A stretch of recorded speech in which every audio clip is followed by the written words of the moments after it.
Olá, graça e paz a todos, os irmãos e irmãs, nossos jovens juvenis, que neste dia, passou um tempo gostoso, um dia bonito, um tempo bom, e agora, nesta noite, juntos aqui, para que possamos juntos deixar com que a palavra de Deus fale conosco, e o Espírito Santo também. Louvor tão gostoso, tão maravilhoso, não é?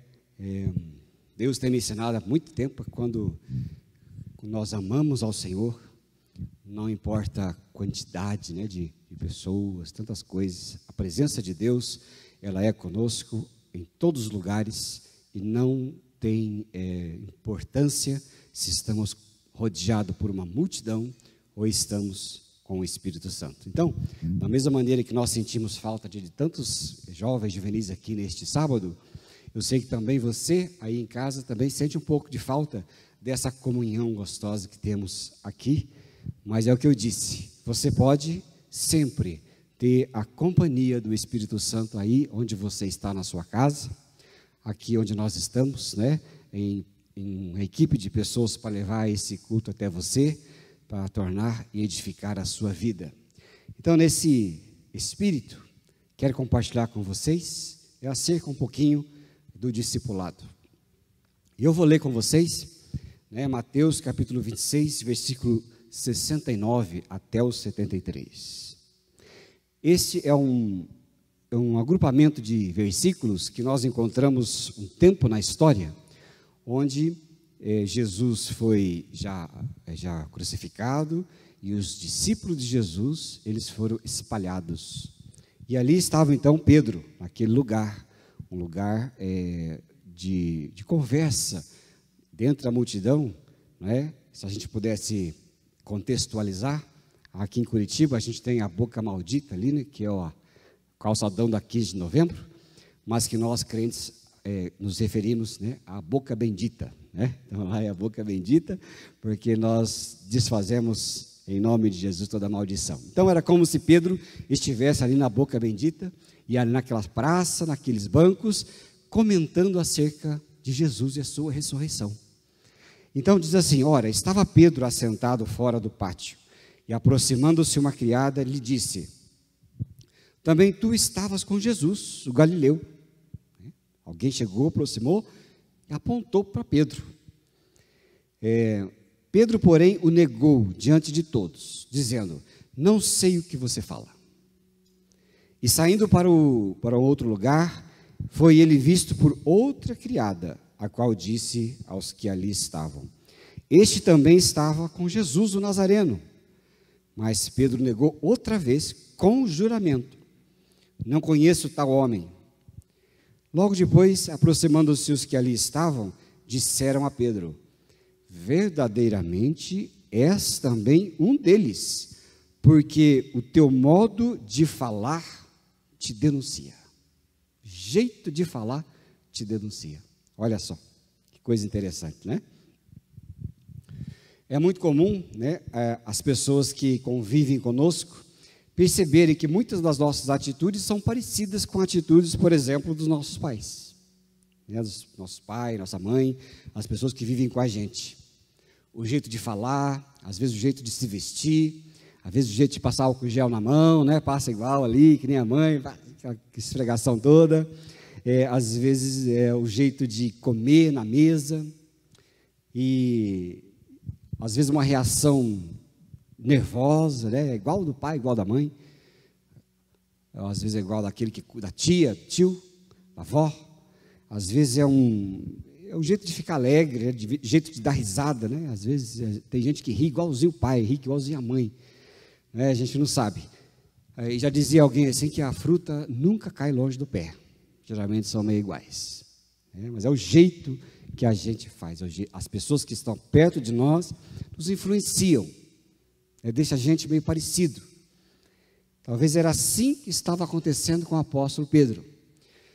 Pedro ali, ele havia andado com Jesus por aproximadamente 3 anos, conviveu com Jesus, vendo Jesus falar, vendo Jesus curar, vendo como ele se comportava, Então, Pedro estava ali fazendo tudo, e vivendo e tendo convivência com Jesus, e talvez aquela convivência concentrada de 3 anos, realmente foi tão concentrado, porque ele deixou tudo e foi seguir Jesus, por onde Jesus andou, o que Jesus foi fazer, tudo que Jesus teve como reação, né, de inteligência com os fariseus, com os seus inimigos, né, o jeito que ele tratava os pecadores, o jeito que ele tratava a mulher, né, samaritana, que a gente fala lá na história de João capítulo 4, às vezes em Lucas 18 com o Zaqueu.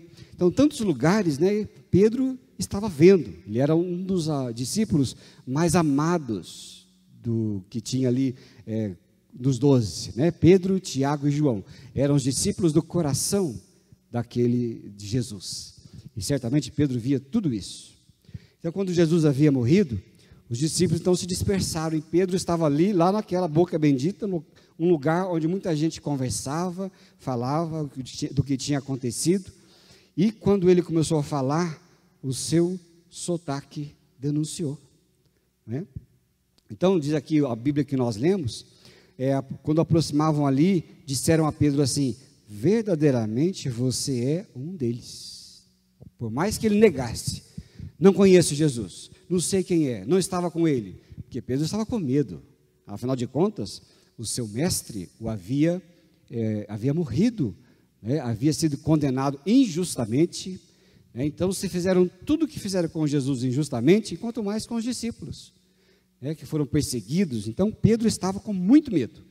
Não pense você que Pedro, ficando tirando sarra de Pedro, né, achando que ele fez uma coisa ruim, condenável e por aí adiante, porque nós não estávamos na situação de Pedro, nós estamos aqui em outra realidade. Então não podemos nem imaginar como seria o clima de terror de alguém sendo procurado, né, os discípulos sendo procurados por causa de Jesus. Então, por mais que tudo isso acontecesse e que ele tivesse que disfarçar, veja bem, ele teve que disfarçar, né?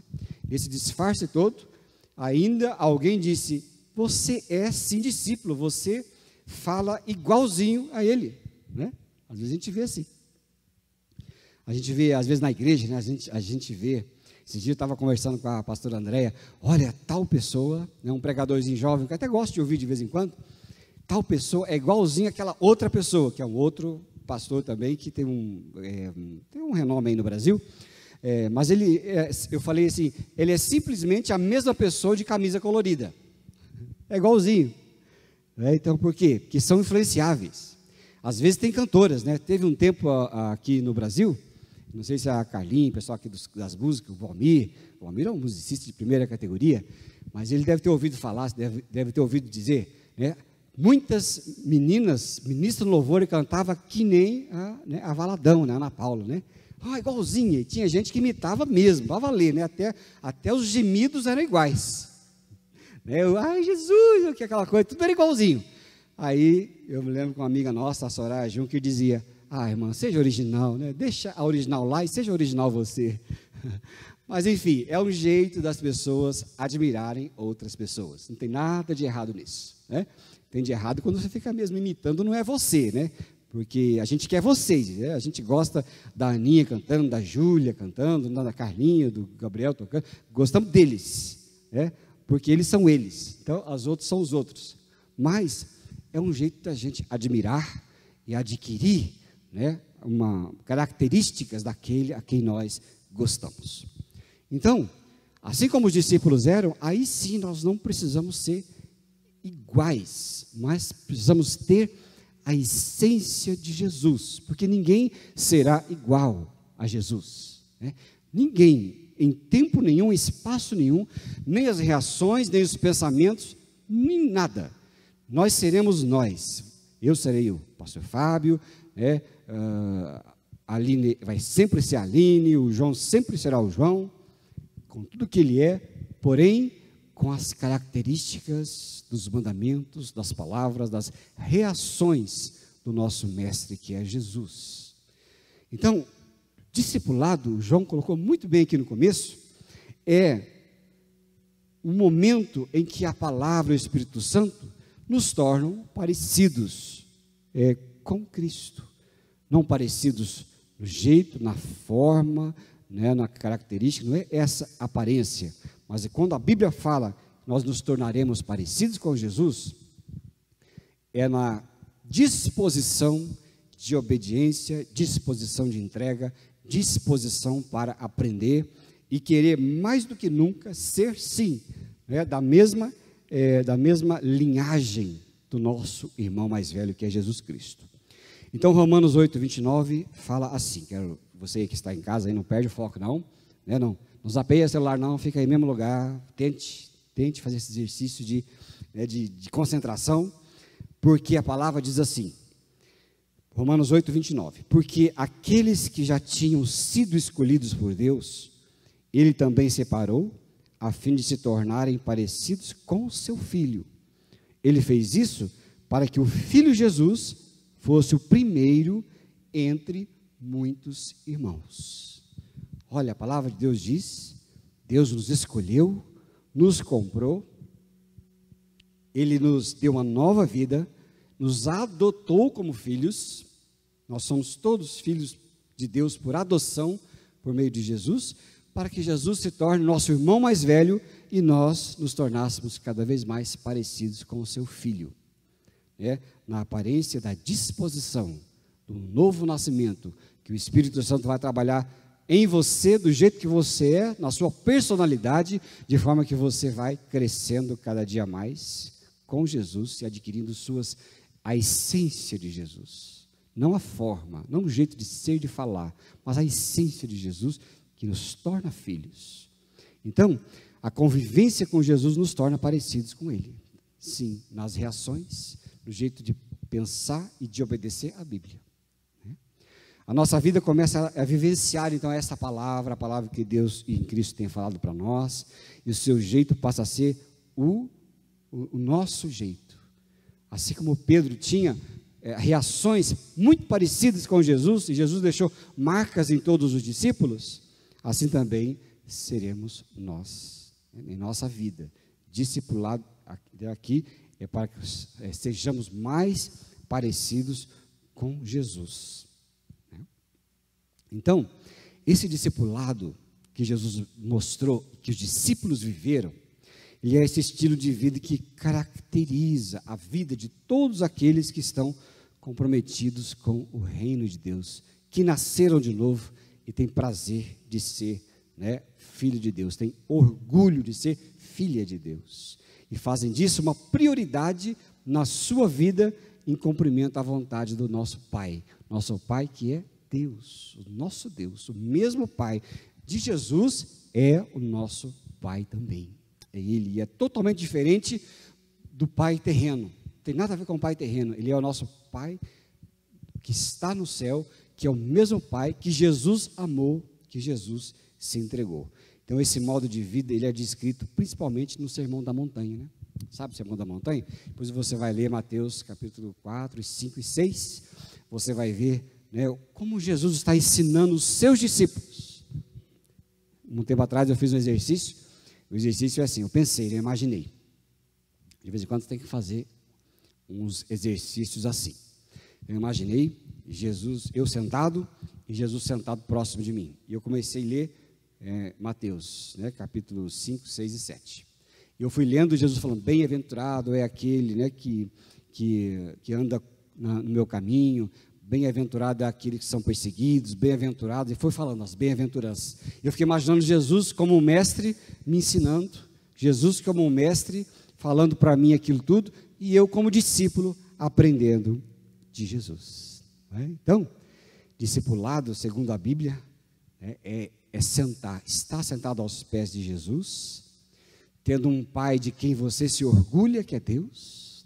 Eu sou muito orgulhoso de ter um Pai, o meu Pai é o mesmo Pai de Jesus, é aquele Senhor a quem eu sirvo. Isso é muito maravilhoso, e adquirindo cada vez mais, sendo sim da mesma família de Jesus, de modo com que ele seja o filho mais velho, todos vivendo numa mesma família, né? Dentro de uma família tem pessoas muito diferentes, né?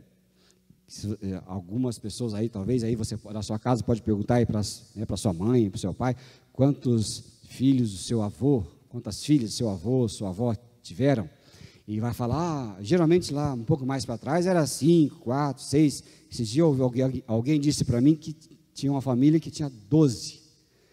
Eu falei, puxa vida, é bastante, né, bem interessante ter 12, né, irmãos, né? Mas são 12 irmãos. Cada uma com uma característica.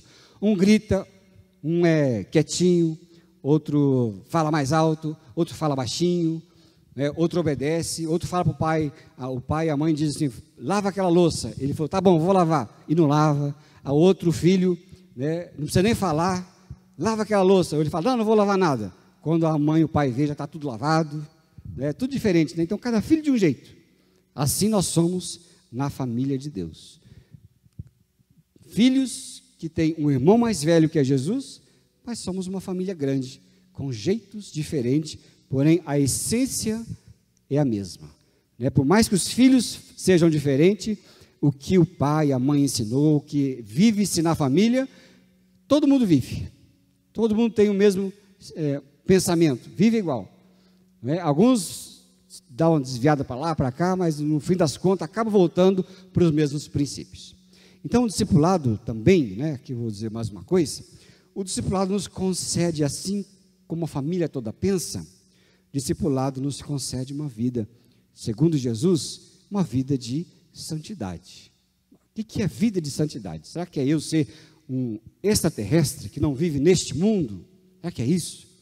Pois é, vida de santidade nada mais é de que você ter o desejo sincero diante de Deus, né, e de você mesmo, e isso trabalhado pelo Espírito Santo, de andar na palavra de Deus, na palavra que Jesus falou, que Jesus deixou para nós, e que está todo escrito aí na Bíblia, no Novo Testamento, na sua palavra. Né? Cada um vive a palavra de um jeito, mas em direção à santidade. Nesse sentido, eu acho interessante que alguém, né, fez uma pergunta lá no nosso, lá no Instagram. A pessoa perguntou, como líder, como lidar com os pensamentos diferentes das pessoas sobre vida espiritual? Eu achei interessante a pergunta, porque mostrou como lidar de modo diferente, pensamentos diferentes sobre a vida espiritual.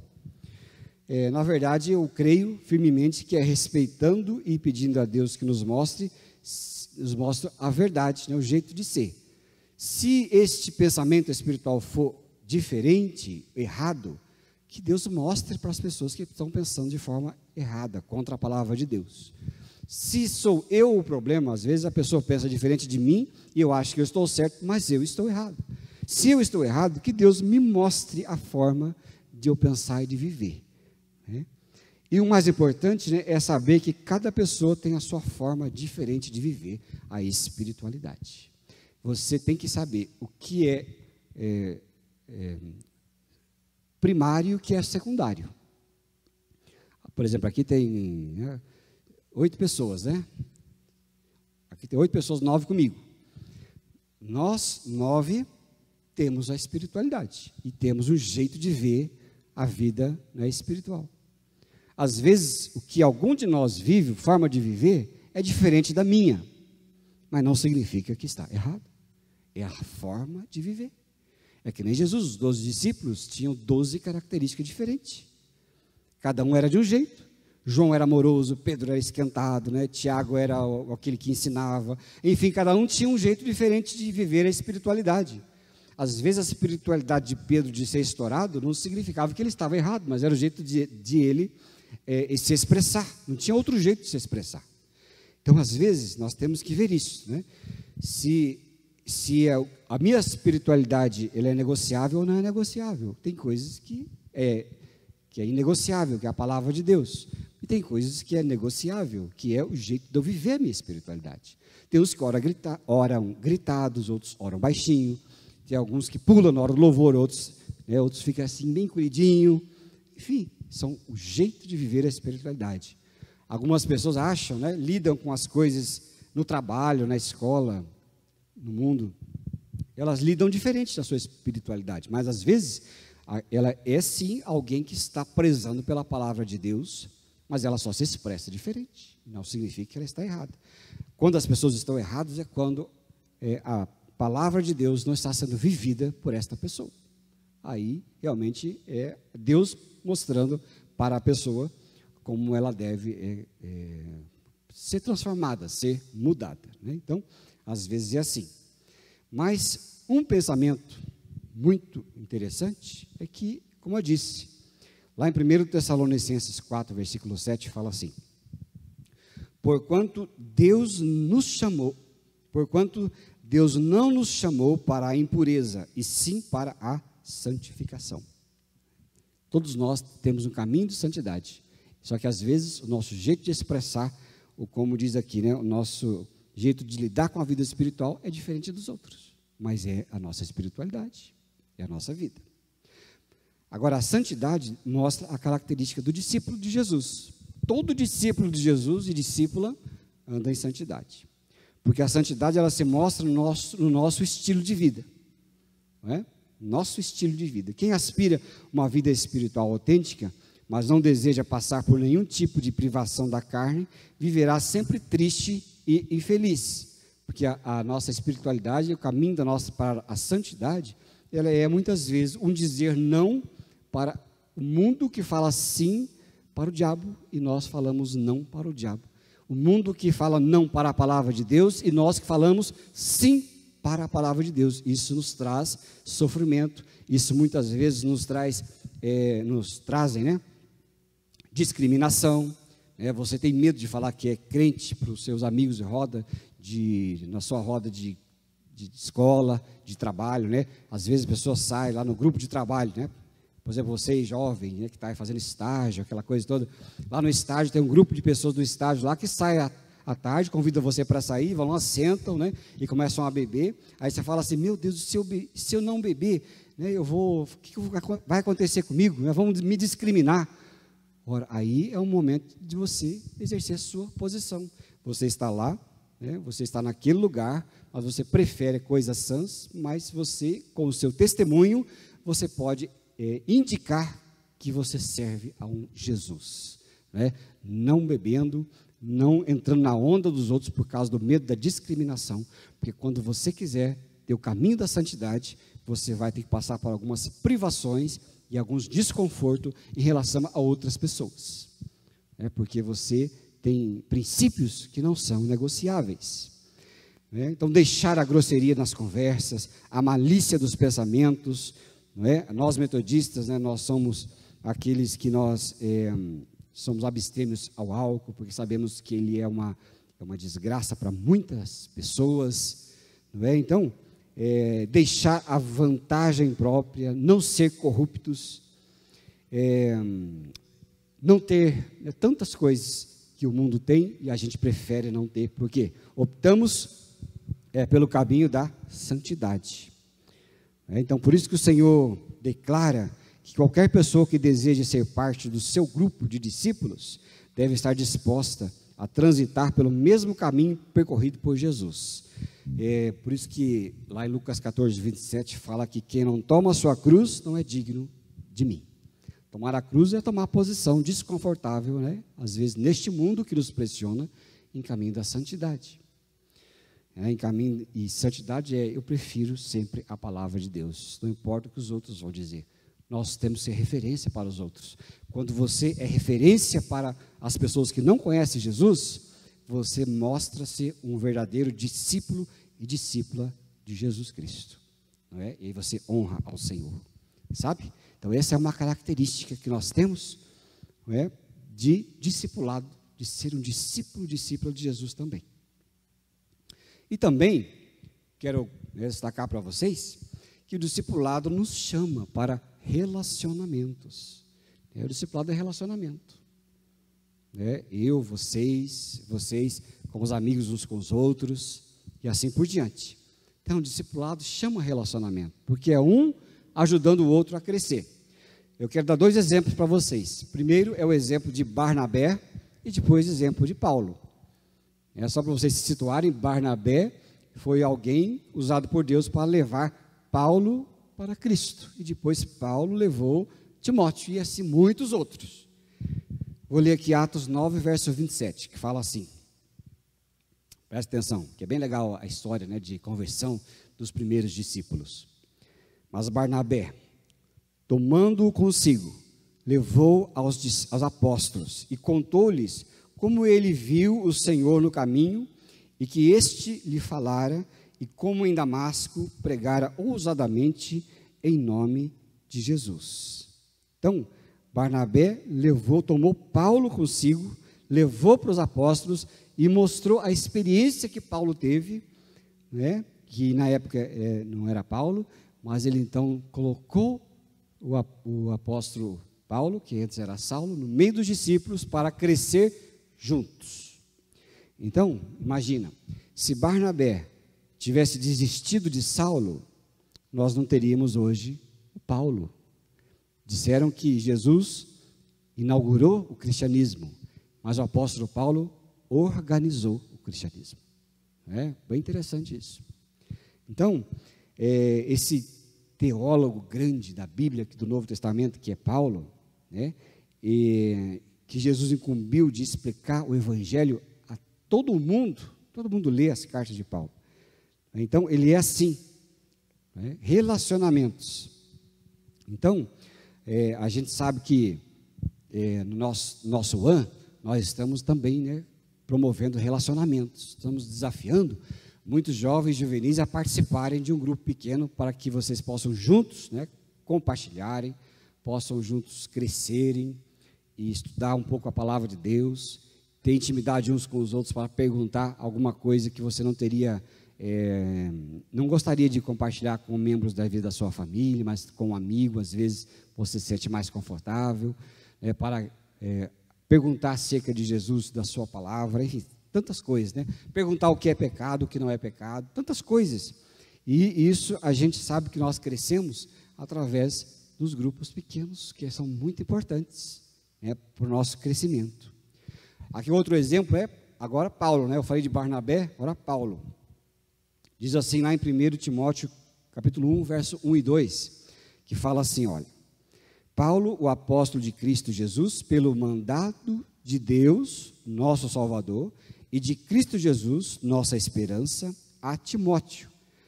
Olha só, a palavra carinhosa que ele usa, ali, está aqui?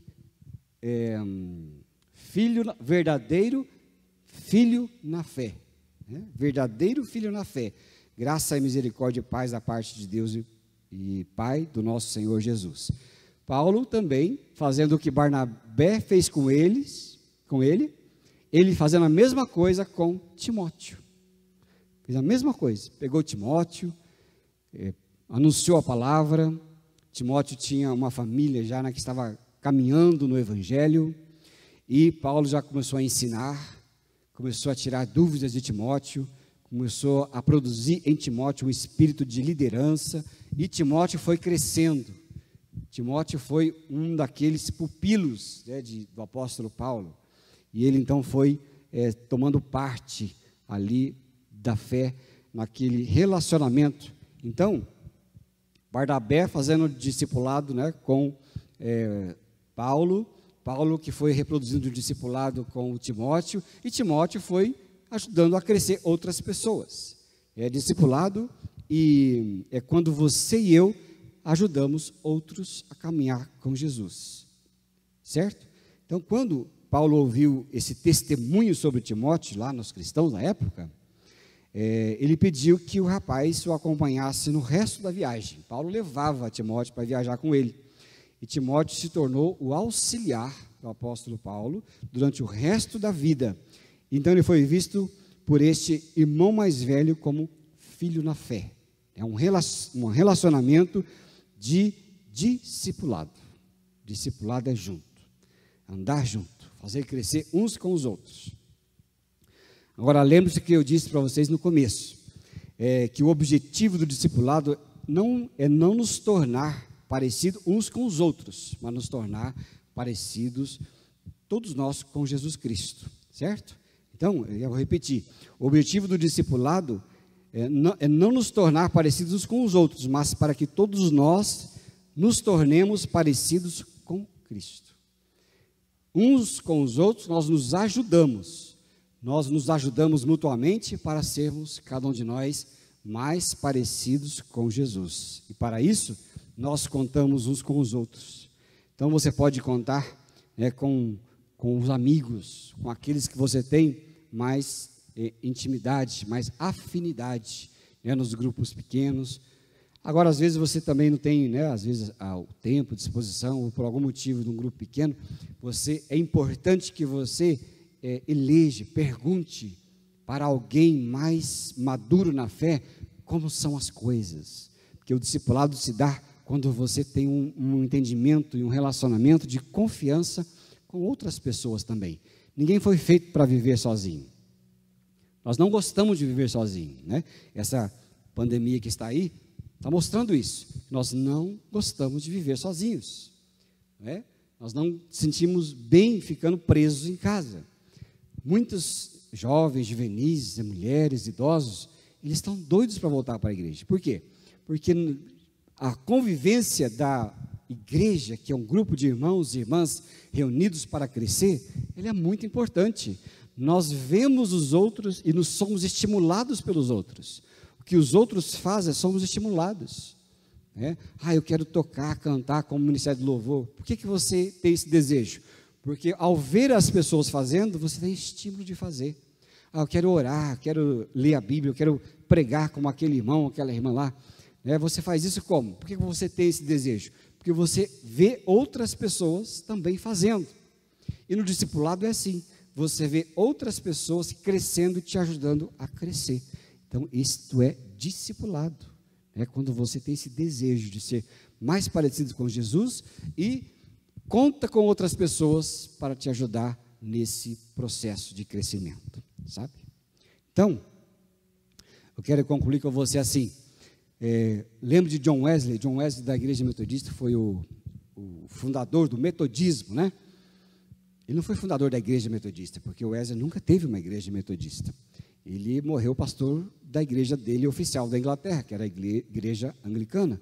Mas ele era o fundador de um movimento chamado metodista, que quis crescer, quis fazer grupos pequenos, quis estudar a Bíblia mutuamente com as outras pessoas para crescer. E John Wesley dizia assim: tornar alguém convertido e não acompanhar é fazer essas pessoas filhos do diabo 2 vezes, porque converte, veio e depois se perde de novo, né? Porque ele sabia que era para crescimento mútuo que as pessoas foram feitas, para crescer juntos, orar junto, ler a palavra junto, né? Ter ministérios juntos na igreja, servir outras pessoas junto em um ministério. Isso é muito bom. E quando o Wesley morreu, ele deixou 10.000 grupos de discipulado e mais de 100.000 metodistas. Você tem uma ideia, né? Hoje não sei se tem 100.000 no Brasil, não sei quanto tem que verificar. Eu não sei se tem 100.000 em muitas nações metodistas, quase não tem. Mas, na época de Wesley, ele amava o discipulado, ele exercia o discipulado e sabia que queria que as pessoas que estivessem perto dele fossem cada vez mais parecidas com Jesus Cristo. Então Wesley afirmava assim: a igreja não muda o mundo quando gera convertidos, mas quando gera discípulos de Jesus Cristo. Era isso que ele fazia, certo? Então, queridos, esse é o meu desafio, né? Você gostaria de fazer parte desse grupo fascinante de discípulos de Cristo? Olha só, isso é fascinante. O que é fascinante?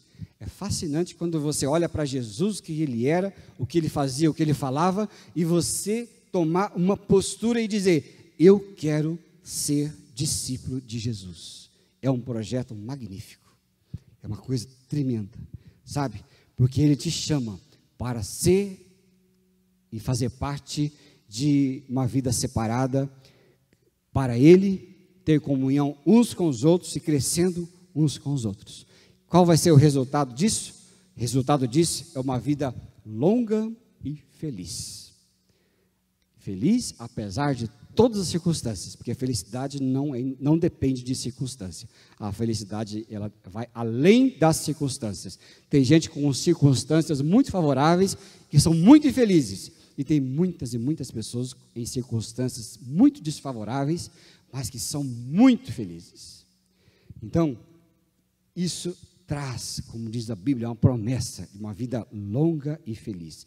Por isso o Salmo 91, versículo 1, e 16, fala assim: o que habita no esconderijo do Altíssimo e descansa à sombra do Onipotente. E o verso 16 emenda assim: vou saciá-los com longevidade e lhe mostrarei a minha salvação.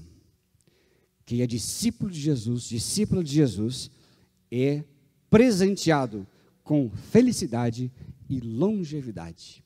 Né? Longevidade. Por que longevidade? Aí você fala assim: mas tem tantos crentes que morreram com a Covid. Mas crente não morre. Vocês nem não entenderam o Evangelho? Crente, ele tem um momento de passagem enquanto Jesus não voltar. Que a Bíblia diz que aquele que crê em Jesus vive eternamente. Tá certo? Vive eternamente. E o céu de Deus é maravilhoso, tenho certeza. Eu sempre brinco que no céu de Deus tem fontes frescas de Coca-Cola.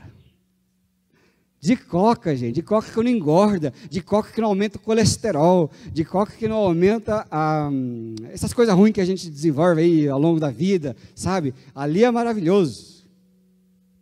E muito mais, né? Você acha que, eu acho, particularmente, que coca é uma delícia, mas, olha, a Bíblia diz assim: aquele que o olho não viu, ouvido não ouviu, e não chegou ao coração do ser humano, é isto que Deus tem preparado para aqueles que o amam. Então, se eu acho coca gostoso, não tem nem noção do que Deus tem de bom para nós. Se você acha, né, Carlinhos, alface e cenoura gostoso, você não tem noção do que é alface e cenoura gostoso no céu, de primeira qualidade, né?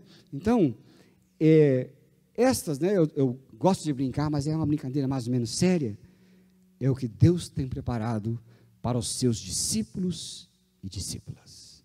Então, eu desafio você a ser um discípulo, uma discípula de Jesus, tá bem? E eu quero orar com você, você que está aqui, você que está na sua casa, quero orar com você, para que você, se Deus tocou no seu coração, vai tocar na sua vida, seja um discípulo, discípula de Jesus, bem abençoado, com postura, com determinação, com alegria da vida, tá certo? Eu quero orar, né? Queria que o pessoal aí do louvor pudesse vir, deixar depois para vocês encerrarem, mas você, né, tanto que está aqui como você que está em seu lar, ore a Deus para ser um discípulo, uma discípula que honre ao Senhor, com todos os defeitos, como Pedro tinha, como Tiago tinha, como Judas tinha, como todos os discípulos de Jesus tinham seus defeitos, mas eram discípulos e queriam andar com Jesus. E Jesus o recompensou. E se você não é discípulo de Jesus, você perde tempo na sua vida, né? Porque você não pode andar com o pensamento dividido. Deus te chama para andar com a vida como discípulo, discípula dele, do Senhor. De modo com que, vou só encerrar aqui antes de orar, para você, porque aqueles que já tinham sido escolhidos por Deus, Ele também os separou a fim de se tornarem parecidos com o seu Filho. Ele fez isso para que o Filho Jesus fosse o primeiro entre muitos irmãos. Senhor te abençoe. Quero orar com você.